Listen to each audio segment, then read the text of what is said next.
1822. O Brasil se tornava um país independente de Portugal. 1922. A Semana de Arte Moderna comemora estes 100 anos com manifestações que almejavam a nossa independência artístico-cultural. 2022. 200 anos de Brasil independente. Um momento de revisão do nosso legado histórico. Como lidar com as incompletudes sociais e econômicas que nos formam e as nossas potencialidades para construir um futuro mais justo. 3 vezes 22, tema desta série do Café Filosófico.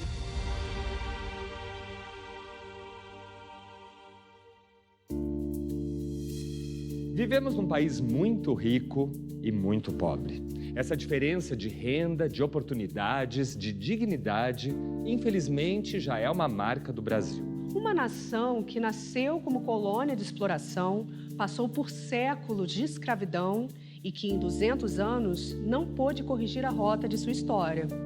O quanto nós nos resignamos a essa realidade. Como não fazer de nossa origem também um destino futuro? A desigualdade brasileira em 3 tempos, que é a proposta aqui da nossa conversa hoje, ela é, sem dúvida nenhuma, uma das características marcantes da nossa sociedade, né? É difícil imaginar, no cenário internacional, ou mesmo nas interpretações da nossa história, do pensamento social brasileiro, aquele que não passe pela questão da desigualdade como uma das marcas da construção da nossa sociedade. Imagens como, por exemplo, do Edmar Baixa, economista, da Belíndia, né, uma sociedade que tem uma Bélgica, né, de uma pequena comunidade que vive como um país da Europa e uma grande massa da população como se fosse a Índia, né, com uma condição financeira efetivamente muito menor, ou mesmo de um sociólogo, Francisco Oliveira, o Chico de Oliveira, com a imagem do ornitorrinco, essa especificidade da sociedade brasileira, em que arcaico e moderno se integram, uma sociedade em que você tem esse arcaico do passado, da desigualdade, né, que estão deslocados do mercado, mas que são integrados no moderno para viabilizar o próprio desenvolvimento da sociedade. Essa desigualdade brasileira é uma desigualdade que deixou e continua com marcas fundamentais na nossa sociedade, né? Marcas, por exemplo, na arquitetura urbana da nossa sociedade. Imagens muito típicas de um Rio de Janeiro, em que você tem, né, os bairros da Zona Sul, com áreas nobres muito próximas das comunidades, das favelas nos morros cariocas. Ou imagens também muito circuladas na nossa, enfim, nos nossos jornais, nas mídias, de um Morumbi, bairro em São Paulo, com os grandes prédios, né, de apartamentos luxuosos que fazem ali fronteira com a favela de Paraisópolis. Essa desigualdade está presente, por exemplo, nas relações de trabalho, né? Trabalhos com grande qualificação, grande tecnologia envolvida, e trabalhos com baixíssima qualificação e desafios para a própria sobrevivência dos trabalhadores no dia a dia. Desafios que também representam o acesso à educação, o acesso à saúde. Em suma, né, temos uma série de possibilidades de percorrer essas imagens da desigualdade e reforçar a ideia. Sim, a desigualdade é algo que realmente nos marca como sociedade. Tratar de desigualdade é um grande desafio também pela amplitude do seu conceito. A gente poderia trabalhar em desigualdade em várias acepções. Uma desigualdade que é regional, uma desigualdade que é social, uma desigualdade que é uma desigualdade de gênero, racial. Enfim, temos uma possibilidade enorme de formas de tratar a desigualdade. Eu aqui, para tentar, vamos dizer assim, aprofundar um desses aspectos da desigualdade, vou tentar trabalhar um pouco mais na ideia de uma desigualdade de renda e riqueza, na sua acepção, vamos dizer assim, econômica da desigualdade. Conhecida a noção de que o Brasil é um dos países mais desiguais do mundo. Quando a gente fala do Brasil como um dos países mais desiguais do mundo, a gente está falando justamente da questão de renda e riqueza, da concentração da renda e da riqueza. E apenas para ilustrar, né, dar alguns exemplos, eu trago aqui uma pesquisa do Laboratório de Pesquisas Mundiais, de Desigualdades Mundiais, coordenada pelo Thomas Piketty, que é um economista francês que fez muito sucesso com um livro dele chamado Capital do Século XXI, que é uma pesquisa enorme sobre a desigualdade mundial ao longo de todo o século XX, e que ele traz esses dados para 2021 dizendo o seguinte, né, quando pensamos em distribuição de renda, quer dizer, o que seria a distribuição de renda? Aquilo que é a produção de bens e serviços, então salários dos trabalhadores ou remuneração de rendas de capital, como juros, lucros e etc. 10% da população brasileira, os 10% mais ricos da população brasileira, concentram quase 60% da renda do Brasil. Isso significa, né, que apenas uma pequena camada da população controla mais do que 50% de toda a renda do nosso país. Isso, quando comparado com os Estados Unidos, esse dado é em torno de 45%, na Europa, nos países da Europa, em torno de 30% a 35%. E isso não é tudo. Quando a gente vai falar de distribuição de riqueza, riqueza é o estoque. O que é o estoque? A riqueza é aquilo que se acumulou ao longo do tempo, propriedades, capital, aquilo que está no banco, etc., a concentração é ainda mais gritante na nossa sociedade. Apenas 1% da população, o extrato mais alto da nossa população brasileira, concentra aproximadamente 50% de toda a riqueza. Então, a gente tem realmente uma sociedade com grandes polos de desigualdade. Como explicar, então, essa desigualdade como parte do processo histórico? A desigualdade certamente tem a ver com o processo da nossa formação social.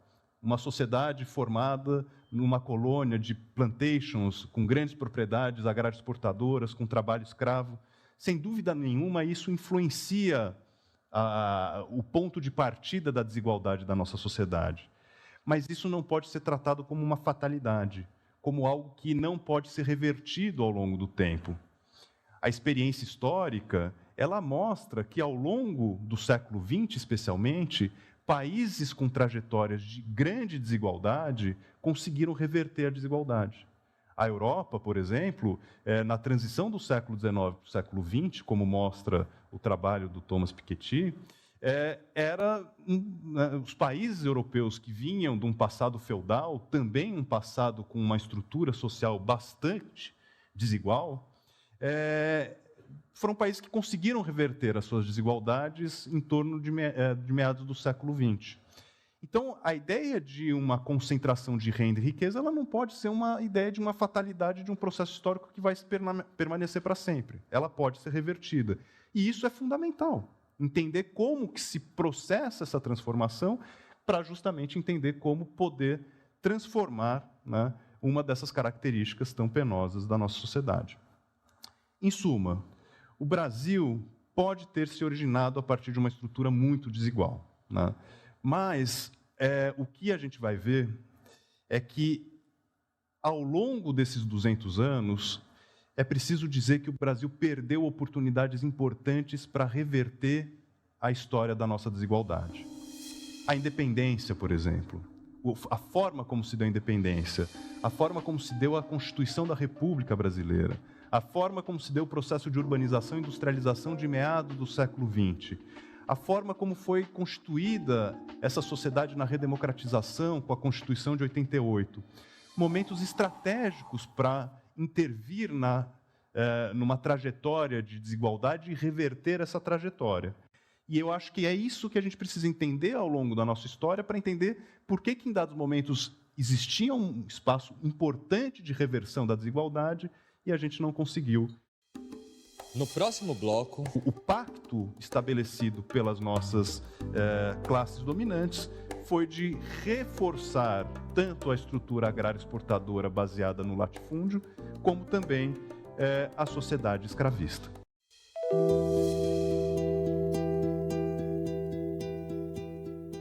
O que significou para o Brasil ter deixado de ser colônia de Portugal? O que significou para o seu povo fazer parte de um país independente? O que deixamos para trás desse passado de exploração? E o que perpetuamos como marca da nossa sociedade? A partir de uma realidade de profunda desigualdade, há 200 anos nasceu o sonho de um Brasil independente. E diferente. Talvez o primeiro grande contexto para refletir sobre a desigualdade é o contexto da independência. Há 200 anos começou a se construir um país, né, um projeto de nação. E isso era, né, um momento de rever o seu passado como uma sociedade, né, de uma estrutura econômico-social típica colonial, de uma colônia tropical, né? Então, uma colônia formada para atender os interesses mercantis, por exemplo, de Portugal, produzindo açúcar, os ciclos, né, de mineração e etc., e que se formou naquilo que são as imagens, eu acho que muito presentes nos nossos intérpretes, dessa sociedade de contrastes, né? Então, como, por exemplo, aparece nas obras clássicas do Sérgio Buarque de Holanda, Gilberto Freire, Caio Prado, o que é a sociedade colonial? Uma sociedade de uma casa grande versus a senzala, de um latifúndio exportador versus a pequena propriedade de subsistência, de uma elite senhorial aristocrática versus as grandes escravarias, versus as grandes quantidades de homens pobres e livres, da ideia da cordialidade tão presente no Sérgio Buarque de Holanda, como um instrumento, né, vamos dizer assim, de uma estrutura social e cultural, de uma interferência do público pelo privado, produzindo hierarquias e relações de poder dentro dessa sociedade. Em suma, vários jogos de contrastes que marcam a nossa formação social do período colonial. Mas, então, há 200 anos, com a independência, o Brasil, né, se coloca a questão que tipo de nação queremos construir, né? De negar, então, esse passado colonial, de interferir dentro do processo de uma, né, construção de uma sociedade desigual ou de perpetuação de um tipo de modelo de sociedade, né? Celso Furtado, no Formação Econômica do Brasil, ele tende a dizer que esse momento, né, em que se insere a independência do Brasil era um momento estratégico, né? Por exemplo, inclusive um momento de importante divergência das trajetórias do Brasil e dos Estados Unidos, né? Quando o Brasil não consegue responder a uma transformação da sua estrutura social e se inserir dentro de um mercado internacional, ao passo que os Estados Unidos aproveita esse momento, né, de transformações da economia mundial, com a Revolução Industrial, com as independências, com as ideias republicanas sendo trazidas, e consegue produzir uma trajetória de formação nacional muito distinta. Mas, quer dizer, existem projetos, né, um conjunto de projetos em disputa lá em 1822. Para não ser exaustivo, eu trago um exemplo muito, vamos dizer assim, canônico da nossa história, que é o exemplo de José Bonifácio. Bonifácio, um personagem importantíssimo no processo de independência e que tinha como um projeto de nação algo que efetivamente não se realizou e que propunha mudanças importantes na nossa sociedade. Por exemplo, a abolição da escravidão e o início de um processo de formação de uma indústria nacional. Eia, pois, legisladores do vasto império do Brasil, basta de dormir. É tempo de acordar do sono amortecido em que há séculos jazemos. Mostra a experiência e a razão que a riqueza só reina onde impera a liberdade e a justiça, e não onde mora o cativeiro e a corrupção. Se o mal está feito, não aumentemos, senhores, multiplicando. E vós, traficantes de carne humana, vós, senhores injustos e cruéis, ouvi com rubor e arrependimento, se não tendes pátria, a voz imperiosa da consciência e os altos brados da impaciente humanidade.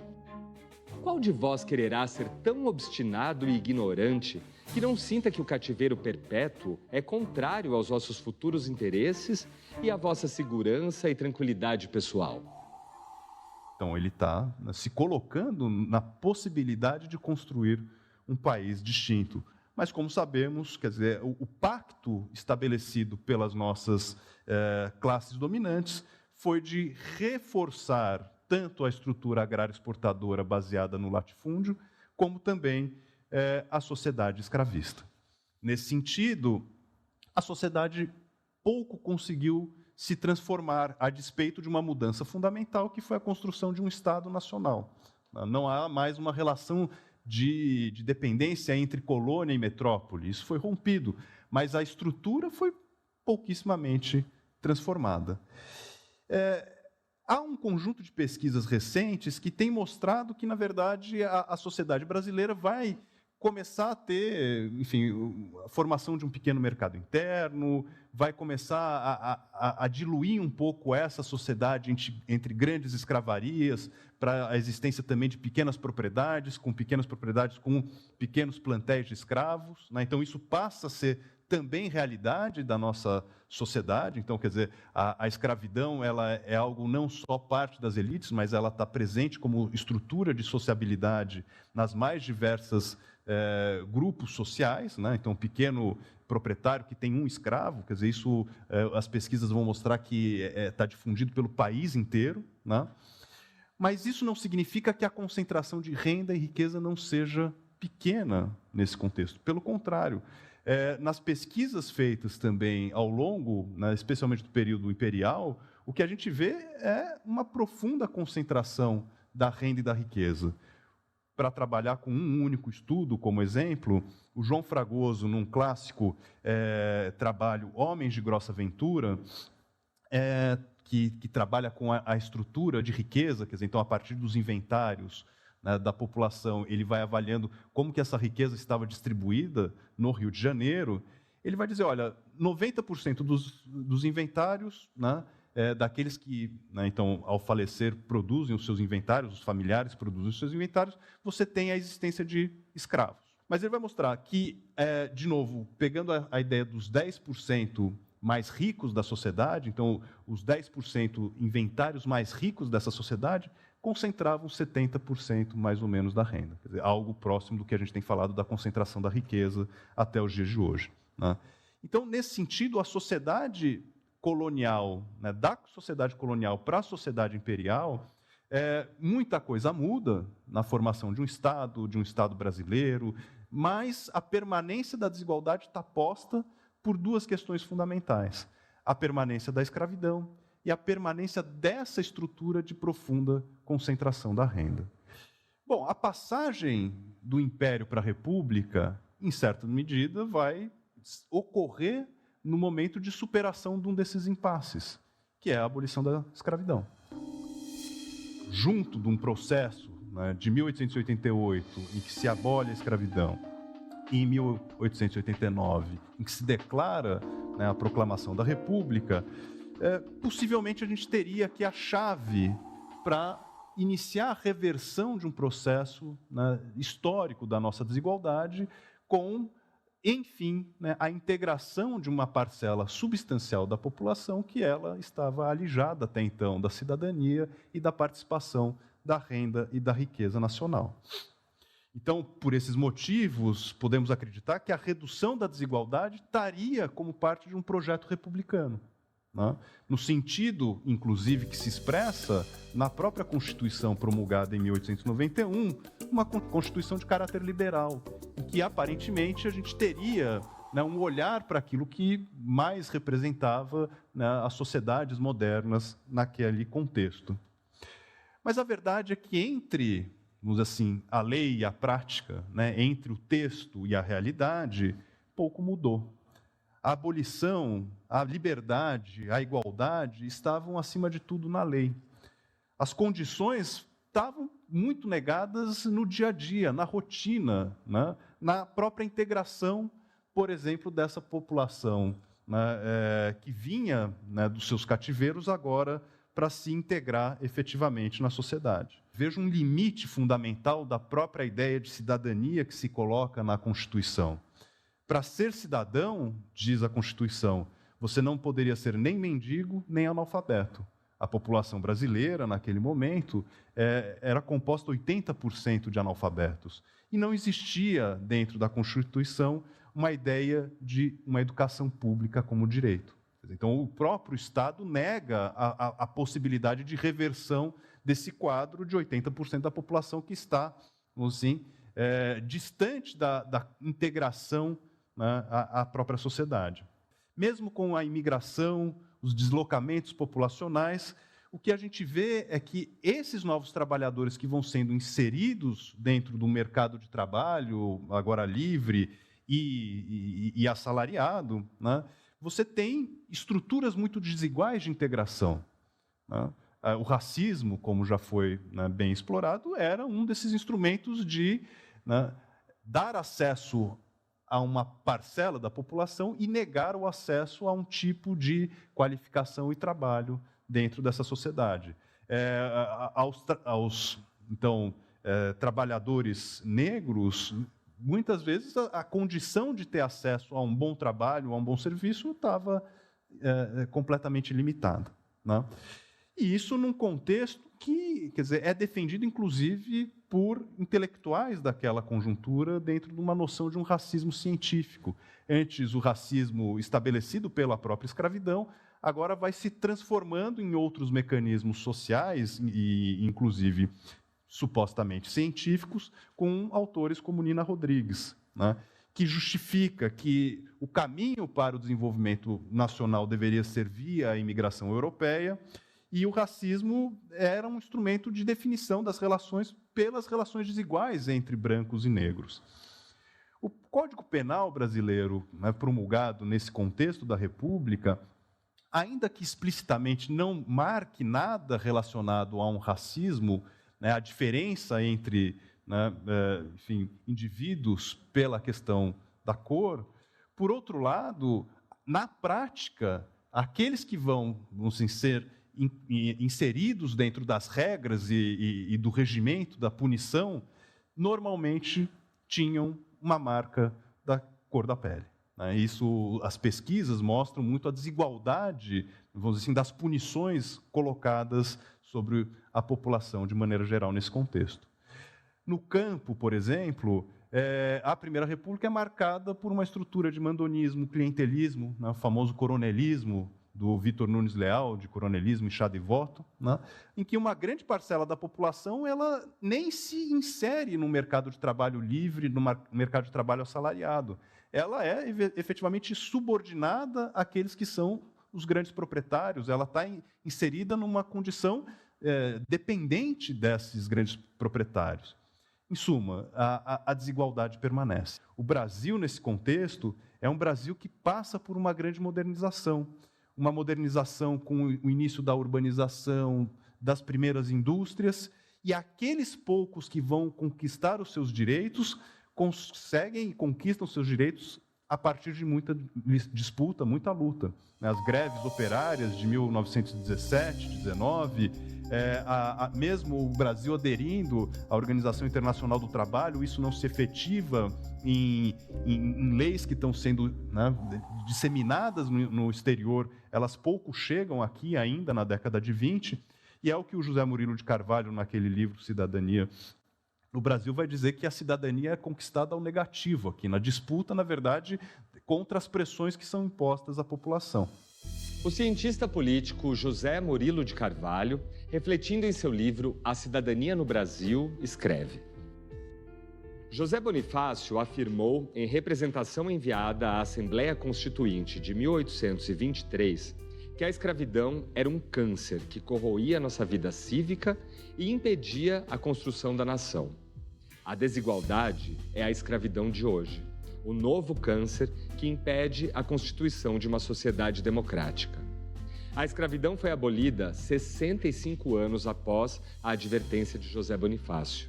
A precária democracia de hoje não sobreviveria à espera tão longa para extirpar o câncer da desigualdade.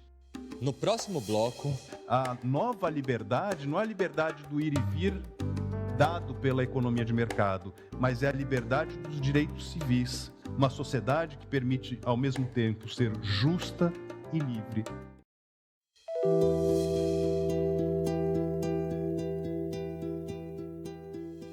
A história do Brasil nos mostra um país que foi feito de casa grande e de senzala, de latifúndios convivendo com a fome, de fortunas ao lado de misérias. Nem a independência, a proclamação da República ou a abolição da escravidão diminuíram os nossos contrastes. E o Brasil entrou no século do desenvolvimento industrial ainda carregando suas mais antigas feridas sociais. O mundo, naquele contexto de transição do século XIX para o século XX, era um mundo de grande desenvolvimento a partir da segunda Revolução Industrial. Então, você está vivendo a disseminação da energia elétrica, a disseminação de bens de consumo os mais variados, da bicicleta ao rádio, mais à frente o cinema. Então, tem muita coisa nova resultante dessa segunda Revolução Industrial. E o Brasil quer fazer parte desse mundo de transformação da segunda Revolução Industrial, dessa integração da economia mundial que cresce muito, né? O Brasil passa a ser um grande exportador de café, de borracha, um importador de produtos, integração via a chegada das ferrovias, dos bancos os mais diversos, serviços públicos. Então o Brasil vai se inserindo nessa modernidade, vai fazendo reformas urbanas no Brasil inteiro, né? As capitais passam a construir seus teatros municipais, introdução da energia elétrica, introdução de serviços de bondes e etc. Então o Brasil se transforma muito, se transforma significativamente, mas vale dizer, para uma parcela muito pequena da população. Então, é a ideia daquele Brasil, como o Chico de Oliveira fala, do moderno e do arcaico, quer dizer, há um Brasil muito moderno que se atualiza e acompanha as transformações e segue essa crença do progresso, do desenvolvimento científico, ainda que não incorpore, né, toda essa população. Esse é um impasse que está posto nessa sociedade de transição do XIX para o século XX, não só no Brasil, eu diria, né? É um impasse que vai, para alguns historiadores, como Eric Hobsbawm, Karl Polanyi, vai encerrar por volta da Primeira Guerra Mundial. O fim da economia de mercado pode se tornar o início de uma era de liberdade sem precedentes. A liberdade jurídica e real pode se tornar mais ampla e mais geral do que em qualquer tempo. A regulação e o controle podem atingir a liberdade, mas para todos e não apenas para alguns. Liberdade não como complemento do privilégio, contaminada em sua fonte, mas como um direito consagrado que se estende muito além dos estreitos limites da esfera política e atinge a organização íntima da própria sociedade. Assim, as antigas liberdades e direitos civis serão acrescentados ao fundo da nova liberdade gerada pelo lazer e pela segurança que a sociedade oferece a todos. Uma tal sociedade pode se permitir ser ao mesmo tempo justa e livre. O Polanyi fala que existia uma crença muito grande no mercado como regulador social. E esse mercado como regulador social é, no fundo, a ideia de que o mercado é, né, aquilo que decide, a partir das leis econômicas da oferta e da demanda, o salário, as relações de terra, as relações do dinheiro, as relações, enfim, de toda a vida, né, todas as formas de expressão da vida social estão definidas a partir do mercado. Qual é o problema, diz o Polanyi? Fala, essa sociedade regulada pelo mercado está impondo condições sociais cada vez mais precárias a uma parcela significativa da população, que precisa, enfim, fazer, né, milagres para sobreviver, para ter as condições de sobrevivência a partir do mercado, das rendas do mercado, e conseguir efetivamente, né, ter o mínimo de alimento, de dignidade, né, que é um pouco algo que lembra muito um cenário que a gente tem vivido recentemente. A expressão do Polanyi é uma expressão muito dura, que ele fala de um moinho satânico, né, que se colocava da lógica do mercado, da economia sobre a vida social, que, na verdade, ia, essa ideia do moinho satânico, né, enfim, jogando as pessoas para uma vida completamente, né, assim, espremida dessas condições de sobrevivência do mercado. E ele vai falar, escrevendo em 44, que essa anomia social que vai se produzindo a partir do mercado é o que teria levado, né, nos anos 30, nos anos 40, as experiências do fascismo, do nazismo ou mesmo do comunismo na União Soviética. Então, o que ele está propondo em 44 é que a relação entre sociedade e mercado, ela não pode ser dada diretamente, você precisa ter mediações. E o Estado é um instrumento fundamental da mediação. Por isso que ele fala, né, a nova liberdade não é a liberdade do ir e vir dado pela economia de mercado, mas é a liberdade dos direitos civis, a liberdade que permite a formação e gera o lazer, a segurança da sociedade que oferece a todos. Uma sociedade que permite, ao mesmo tempo, ser justa e livre. É, vamos dizer assim, a defesa de um projeto de país, um projeto de futuro democrático, né, dentro da lógica do desenvolvimento do capitalismo. Então, os países da Europa, Estados Unidos, tinham uma concentração enorme de renda e riqueza naquele contexto, que vão colocando os impasses que vão levar, diz Polanyi, diz Hobsbawm, à Primeira Guerra Mundial. Porque a Primeira Guerra Mundial, depois, né, mesmo essas experiências autoritárias, são formas dos países responderem a esses dilemas sociais que estão postos, né? E o Brasil não passa, vamos dizer assim, distante desses dilemas que estão postos na sociedade ou na economia mundial. Vale lembrar que a década de 20 é uma década de grande ebulição social também. Quando se comemora o centenário da independência, em 1922, tem, ao mesmo tempo, um movimento de confrontar as conquistas dessa independência pela Semana de Arte Moderna, não só em São Paulo, mas em outros lugares do Brasil, questionando o mimetismo de reproduzir aquilo que era a vida na Europa, da Belle Époque, dessas cidades lindas, maravilhosas, mas com uma base social bastante complexa, bastante limitada. A ideia das manifestações que estão no tenentismo, né, na defesa da educação, por exemplo, básica, ou mesmo das manifestações de trabalhadores com o anarquismo e o Partido Comunista. Essa sociedade ela vai ruindo a sociedade liberal do século XIX, entre aquilo que o Hobsbawm vai chamar a Era da Catástrofe, a Primeira Guerra Mundial, a Grande Depressão e a Segunda Guerra Mundial, e há um momento de indefinição sobre o que se constrói a partir dessa sociedade de crise durante quase uma geração inteira. E é nesse sentido que abrimos mais um capítulo da nossa história. Um capítulo em que a República, na sua proclamação, não resolveu a questão da desigualdade, mas agora o crescimento da economia mundial, num novo contexto de superação dos dilemas do passado, das duas guerras mundiais, das experiências autoritárias, conduz a sociedade ocidental a um projeto, né, de uma sociedade em que há maior relação entre capital e trabalho mediado pelo Estado e que vai produzir, por exemplo, nos países da Europa e mesmo nos Estados Unidos, com graus diferentes, uma reversão profunda da desigualdade mundial nesses países. Né? Por quê? Pela formação, por exemplo, dos estados de bem-estar social. Então, você começa a ter mecanismos novos de reduzir a desigualdade. Há um projeto de maior coesão dos países também ocidentais, por toda a questão geopolítica, né, a questão da Guerra Fria, mas que reforça valores universais, como a Declaração Universal dos Direitos Humanos de 1948, onde se define, né, onde você precisa ter condições mínimas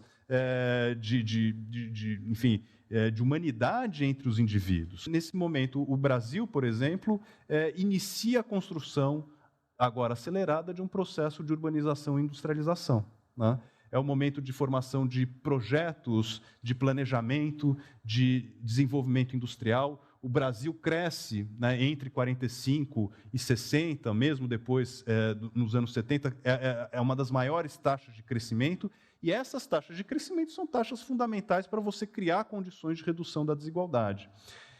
Especialmente entre 1945 e 1964, há uma tendência de queda da concentração do topo da sociedade, da renda do topo da sociedade brasileira, não tão intensa quanto ocorre nos países da Europa e nos Estados Unidos, e há o início de uma inclusão de uma parte da base da sociedade, né, uma população que vai se tornando economicamente ativa nesse mundo urbano industrial, nesse período de mais ou menos 20 anos, de 10 a 30 milhões de pessoas, né, a gente passa de 10 a 30 milhões de pessoas que são incorporadas no mercado de trabalho, e ainda que você tenha uma massa da população a ser incorporada, quer dizer, já é o começo de uma inclusão, né, de trabalhadores,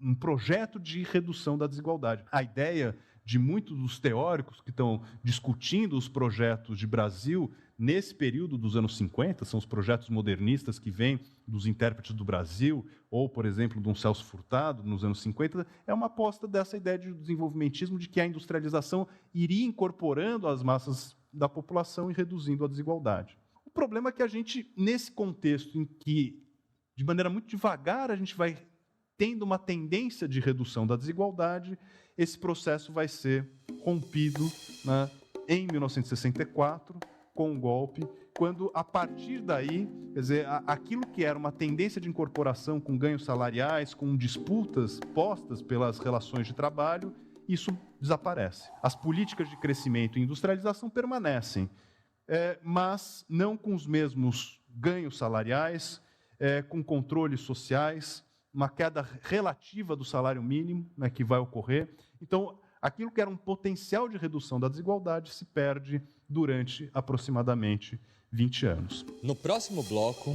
Será que 2022 pode ser um marco pós-pandemia de início de uma reconstrução de um mundo como começou a se construir por volta das décadas de 40, quando o mundo percebeu que era preciso mudar de rumo depois de 2 guerras mundiais?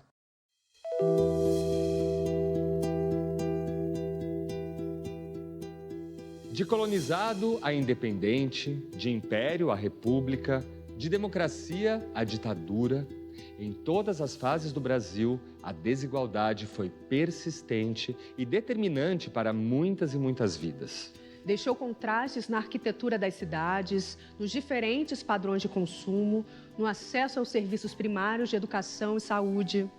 E quando o nosso país renasce para a redemocratização, renasce também a vontade de uma transformação dessa história injusta. A vontade de não ter mais a desigualdade como sina do nosso país. Quais são as 2 grandes questões que estão postas pela sociedade na construção de um novo Brasil por volta dos anos 70? De um lado, a redemocratização, a superação, né, do período autoritário, de restabelecer o jogo democrático, e, de outro lado, enfim, voltar a combater a desigualdade. A desigualdade que está posta por trabalhos inúmeros a partir dos dados de 1972, que mostrava claramente que o milagre econômico produzia muita riqueza, mas essa muita riqueza não chegava a toda a população. A Constituição de 1988, chamada de Constituição Cidadã, ela traz na sua base justamente aquilo que, de alguma forma, 40 anos antes, o Karl Polanyi defendia, né, em que você precisava criar mecanismos de redução da desigualdade. Qual é o problema? Me parece que a Constituição de 1988, apesar, e é isso, não há a menor dúvida, ela produz uma enorme contribuição para a nossa sociedade, ela é o grande, vamos dizer assim, projeto civilizatório existente nas últimas décadas de transformação da nossa sociedade, mas ela é promulgada num momento quase que anacrônico da economia mundial. Se as reduções das desigualdades mundiais, europeias, americanas, ocorrem em meados do século XX, com, enfim, uma política de interferência na renda e na riqueza dessas populações, com pactos sociais que produziam taxações elevadas, né? Então as taxas de renda vão subir de 30% a 80% em alguns países, né? Da riqueza acumulada com taxas de heranças elevadíssimas. No Brasil, a gente começa a fazer o projeto de políticas sociais efetivas a partir dos anos 90, com a Constituição, mas num cenário de reversão da economia para uma economia liberal novamente. Então, a Constituição é uma carapaça poderosa, mas ela não tem a musculatura fundamental para resolver todos os seus dilemas. Por isso que a gente tem avanços importantes com construção de políticas sociais de inclusão na educação básica, universal, com o SUS, com políticas salariais, previdenciárias. Há mudanças importantes que produzem, sim, na base da sociedade, condições de redução da desigualdade a partir da base, mas num Estado que vive limites contínuos do financiamento dessas políticas. Porque não há instrumentos tributários, fiscais suficientes para sustentar essas políticas. Essas políticas garantiram, entre 1985 e 2015, sem dúvida nenhuma, reais ganhos na base da população, daqueles 50%, 90% mais pobres da população. Ganhos que foram incrementais ao longo de vários governos, de políticas que foram se sobrepondo, cumulativas, né, com a ampliação desses vários serviços públicos, direitos, rendas, né, de políticas de renda. Mas, de novo, se Estados Unidos e Europa produziram políticas décadas antes com, né, custos que foram pactuados pela sociedade para viabilizar essas políticas, nós, na verdade, agora, né, não temos, talvez pelo contexto histórico, as condições, assim, efetivas para a realização dessa contínua expansão. E isso, me parece, né, se tornou muito evidente nos últimos anos. Quer dizer, quando há um impasse em o quanto o Estado pode oferecer como políticas sociais e o quanto o Estado tem como arrecadação para manter essas políticas sociais. Por isso que, se vocês me perguntarem, mas afinal, houve ou não houve redução da desigualdade no Brasil nas últimas décadas?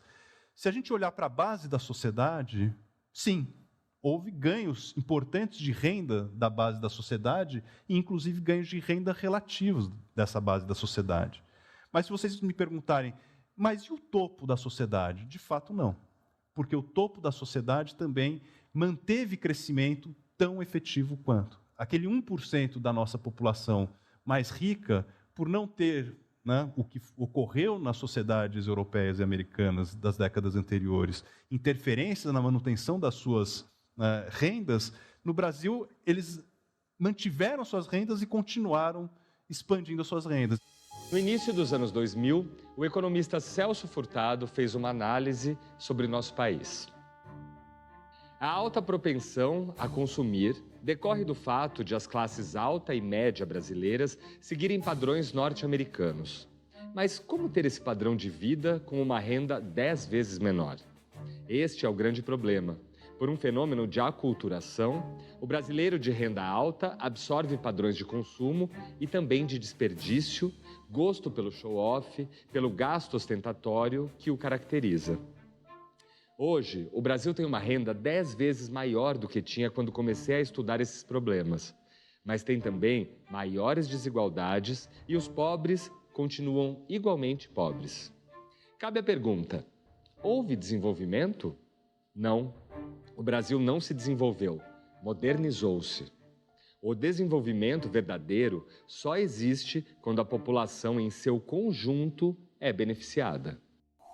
Uma modernização que é uma transformação do padrão de consumo, e o mundo vive essa, né, quase euforia, parece que são muito interessantes, quer dizer, é uma euforia da novidade tecnológica que estava lá com o cinema, com o rádio, com energia elétrica, e de grandes mudanças nas vidas, né, com a questão da iluminação, as pessoas indo à noite nos centros urbanos, isso no começo do século XX, aqui está agora, com computadores, com toda a telecomunicação, com celulares, as pessoas se conectando, a ideia da globalização mais próximas. Mas esse otimismo dos dois momentos acabam se esbarrando lá no começo do século XX, na Primeira Guerra Mundial, na pandemia, né, de 17, depois na própria Grande Depressão, e a gente vive também um impasse tão grande quanto com, né, uma série de conflitos sociais que explodiram desde Nova York ocupada, da Primavera Árabe, no Brasil desde 2013, né? Então, uma manifestação de que essa promessa da modernidade parece que não estava alcançando a todos. Os impasses da desigualdade estavam retornando e retornando com força, e de novo volto aos dados. A desigualdade volta a crescer desde as décadas de 90 de maneira persistente, né? Veja o dado, a média do crescimento do patrimônio do 1% mais rico cresceu entre 95 e 2020 em torno de 6% a 9%. A renda do resto da população cresceu a 3%. Então, a renda da população mais rica cresce 2, 3 vezes mais do que o restante da população. alguma coisa tem errado. Será que 2022 pode ser um marco pós-pandemia de início de uma reconstrução de um mundo como começou a se construir por volta das décadas de 40, quando o mundo percebeu que era preciso mudar de rumo depois de 2 guerras mundiais? Eu acho que é uma questão que cabe aqui a nós para justamente olhar para esse futuro que a gente busca, né? A minha sensação é que tanto no Brasil, que é, né, historicamente, nesses 200 anos ou mais, nos próprios, incorporando a colônia nos nossos 500 anos, a desigualdade é essa, né, marca presente e contínua, mas mesmo em outras sociedades que a desigualdade tinha sido reduzida de maneira significativa e hoje volta a ter indícios de retomada de tendências de crescimento, quer dizer, o que a gente está fazendo errado? Vale dizer que os desafios são enormes no mundo contemporâneo, num capitalismo de crescente flexibilização do trabalho, em que o trabalho vai ser um tema fundamental para o futuro, para saber se a gente vai ter a possibilidade de oferta de bons empregos com o avanço de mecanização, de inteligência artificial, se a gente vai ter, na verdade, essa tendência de uma crescente desigualdade entre trabalhos muito qualificados e bem remunerados e uma massa de trabalhadores que busca sobreviver, né? Não é nem, né, viver, mas é sobreviver a partir de um trabalho extremamente precário, né? E isso fica visível nas nossas sociedades de crescimento, né, da violência, de crescimento dos limites da democracia, né? Esse Estado que foi visto com grande desconfiança, né, nos últimos anos, me parece que é um instrumento decisivo, de novo, para minorar os males da tendência da desigualdade, por meio não só das políticas de distribuição de renda, mas também por mecanismos de tributação. Então, me parece que o futuro agora, ele não cabe apenas aos esforços individuais, à retomada de uma ideia de que o mercado, né, e os esforços individuais, meritocráticos, resolvem os impasses que seriam individuais e coletivos. Eu acho que os nossos impasses, como, por exemplo, a pandemia mostrou, são impasses que só vão ser resolvidos coletivamente. Meio ambiente, quer dizer, o meio ambiente é o tema fundamental do futuro, e o meio ambiente não se resolve mais agora com um único país fazendo uma política. Precisa ser uma política de coordenação coletiva novamente. Padrão de consumos exorbitantes, quer dizer, isso impacta na sustentabilidade e no nosso próprio futuro. Acho que a gente vive um 2022 que precisa ser um marco de um passado, né? Porque o nosso futuro precisa ser diferente do nosso presente. Acho que a gente precisa reconstruindo a partir, enfim, de marcos importantes da nossa cultura moderna, de valores de igualdade, de valores de democracia. E a desigualdade, assim como o meio ambiente, acho que são questões fundamentais a serem enfrentadas coletivamente. Mais reflexões no site e Facebook do Instituto CPFL e no canal do Café Filosófico no YouTube. É difícil falar, por exemplo, de meritocracia numa sociedade brasileira onde o ponto de partida é extremamente desigual da população, né?